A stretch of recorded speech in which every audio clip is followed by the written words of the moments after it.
జై బలో భారత్ మాతాకే. సిరిసిల్ల పట్టణంలో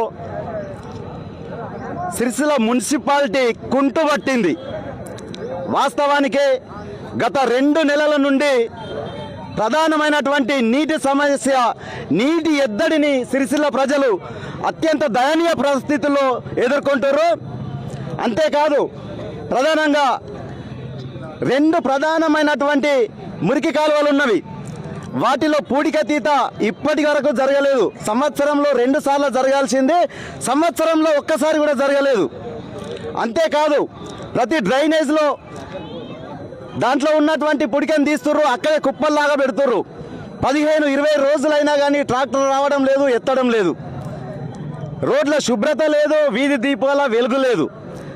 ఇంత దారుణంగా కుంటుపట్టినటువంటి సిరిసిల్ల పట్టణ మున్సిపాలిటీని ఒక్కసారి కనువిప్పు చేయాలి అధికారులకనే ఉద్దేశంతో ఈరోజు సిరిసిల్ల పట్టణ బీజేపీ తరఫున ఇక్కడ ధర్నా చేయడం జరిగింది.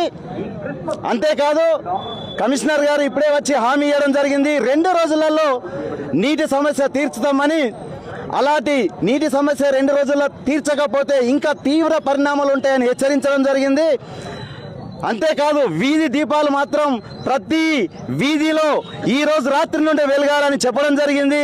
ఈ రోజు నుండే పారిశుద్ధ్య కార్మికులు ప్రతి గల్లీలో, ప్రతి వీధిలో ఎక్కడ చూసినా అద్దంలాగా వీధులు ఉండాలని హెచ్చరించడం జరిగింది. అంతేకాదు, ప్రతి ఒక్కరు కూడా ఏ సమస్య వచ్చినా కానీ మీ పరిధిలో ఉన్నటువంటి అక్కడ జవాన్లను కావచ్చు, వార్డుకు వచ్చేటువంటి మున్సిపాలిటీ వాళ్ళని కావచ్చు, ఖచ్చితంగా ప్రజలందరూ మీ సమస్యలను తెలియజేయాలి. వారు తెలియజేసినాక తీర్చలేని స్థితిలో మా భారతీయ జనతా పార్టీ వాళ్ళం మీకు అండగా ఉంటాం. వచ్చి మీకోసం పోరాటానికి సిద్ధం. ఎప్పుడు ఎల్లప్పుడూ ప్రజల వెంట భారతీయ జనతా పార్టీ ఉంటుంది.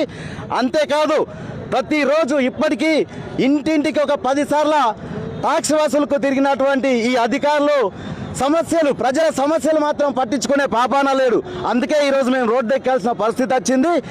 ఇప్పుడు మేము చెప్పినటువంటి డిమాండ్లు మాకు కమిషనర్ గారు ఇచ్చినటువంటి హామీని మాత్రం తొందరలో అతి తొందరలో కానీ తీర్చలేని ఎడల మళ్ళీ మేము ఈ మున్సిపాలిటీని ముట్టడిస్తూ ప్రజా సమస్యలకై కొట్లాడతామని మరొక్కసారి తెలియజేసుకుంటూ భారత్ మాతాకే జై. బలో భారత్ మాతా.